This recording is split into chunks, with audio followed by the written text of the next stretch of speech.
Running is cheap. The only piece of equipment that we require you guys to buy is a proper pair of shoes. Okay? You guys are all in Brooklyn. Jackrabbit's great. If you're in Manhattan, you got Jackrabbit. You have Urban Athletics. You have the running company. Go to a store and find the shoe with a person that has experience, salesman, and find the best shoe for your foot and body type.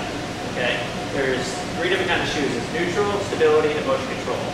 It's all based on your foot type, how much you overpronate, or if you don't overpronate and you're more of a neutral runner, okay? And that's really important. So all these problems that we're going to discuss can be caused by the shoe. If your foot mechanics are off, it's going to affect you all the way up to kinetic chain, your knee, your hip, etc. So that is really important. If you have a problem, it's the first thing that I always look at when a patient comes in or when a runner says, I'm having issues, I look at their feet, I'll be like, how old are those things, okay? So I know you guys think probably the salesman trying to con you into doing 2 pairs of sneakers or whatever, but if you saw my closet, you guys Sex and the City fans? Think of my closet like Terry's closet, except it's all running shoes. Okay? I have at least 6 or 7 pairs of sneakers that I rotate. It's very rare that I wear the same sneaker twice in a week, probably twice in 2 weeks. But I'm constantly always rotating in. Depending on the weight of your shoe, how durable it is, that's what determines a heavier shoe, like a stability shoe or motion control shoe, might be a little more durable, last a little longer. I would say on average, people talk about 350 to 400 miles per shoe, depending on how much you're running per week. Okay. So it's really important to kind of keep an eye. A lot of people keep it in their log. They'll actually write the date on the shoe somewhere, know when they bought them. But it's a nice thing to do is to kind of rotate through your shoes. Volume. Speaking of volume, rule of thumb. We don't increase our weekly mileage, total mileage, by more than 10 to 15%. A lot of people will say 10%. I kind of expand it to 15% because if you're running 3 days a week and your long run is 4 miles, you want to increase a little bit. It's almost like you start to talk decimals. Like, you know, if you're only 12 miles a week, you take 10% of that. It's not much of an increase. So there's a little bit of a gray area when you kind of first start out. So 10 to 15%. And I personally don't like to increase by long runs. So one weekend you do 12, and you're scheduled to do 15, you should miss somewhere in between. I don't like to increase my long runs by 1 to 2 miles, 20, 25 minutes, somewhere in that. So regardless of what the schedule says, you should always talk to your coaches and say, hey, listen, I was sick for 2 weeks.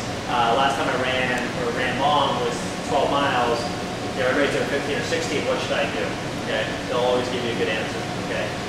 Just don't assume, oh, everybody else is doing it, I'll do it as well. So that's when we increase or make big jumps in our long runs or our total mileage, that's when we start breaking down and getting into it.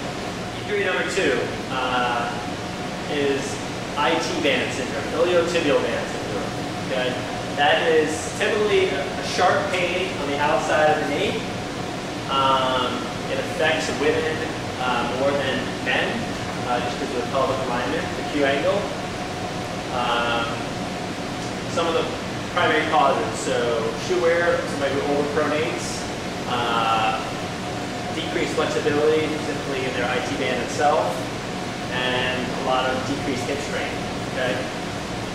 IT band is one of those things that it can be easily treated if you let somebody know that you're having problems with it earlier than later.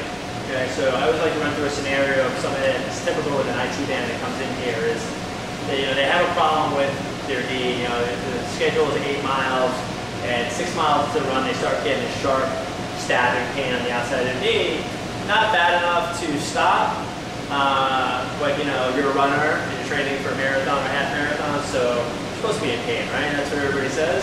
So they charge through it for 2 miles, and they get to the end of their run. You can always tell somebody who's having IT band issues, if you watch a marathon or go to the park, they'll typically keep their leg locked in full extension, because every time they bend their knee, the IT band rubs over the bone and goes back and forth.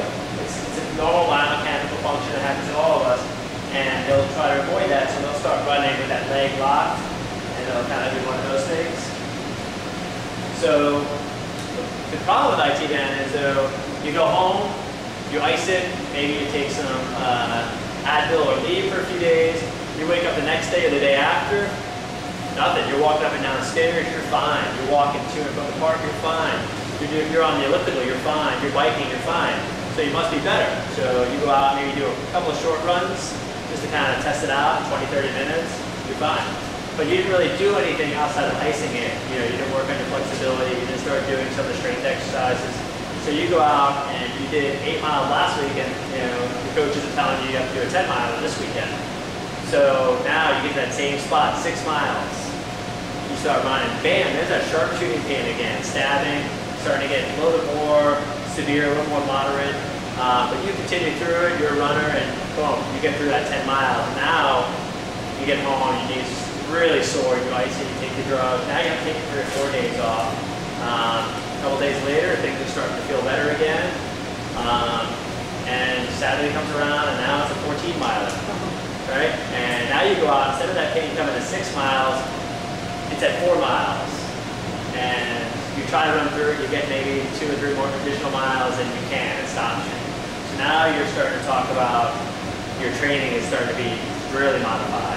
Now to the point where you can't run. And that will continue, that diminishing returns will continue until you finally do something about it. So we get a lot of people in here that deal with things for 6 weeks, 8 weeks, and then it's, I'm supposed to run 16, 18 miles this weekend, and my longest is 12, and I haven't run in 3 or 4 weeks, and my marathon's in 4 weeks. Help. It's kind of like, I do what I can, but, so if you have some other problems like this, you talk to your coaches, they'll tell you, get a roller, try to loosen up that band. Take a couple of days off, or take the week off and just cycle something that you enjoy doing that's pain-free. Really work on a couple of stretches and maybe some core and some hip strengthening. So now you start to loosen things up, and now you're not only, resting, but you're also rehabbing. And that's a really big compliment that you can do for anything that you have. So if you can start rehabbing stuff sooner than later, the outcome is always going to be better. I'd rather treat you after experiencing IT band syndrome once, and you're just somebody who is really like, I need help, than to wait until 6 weeks go by and have to deal with a really angry, inflamed iliotibial band that is going to take more time to kind of heal. So.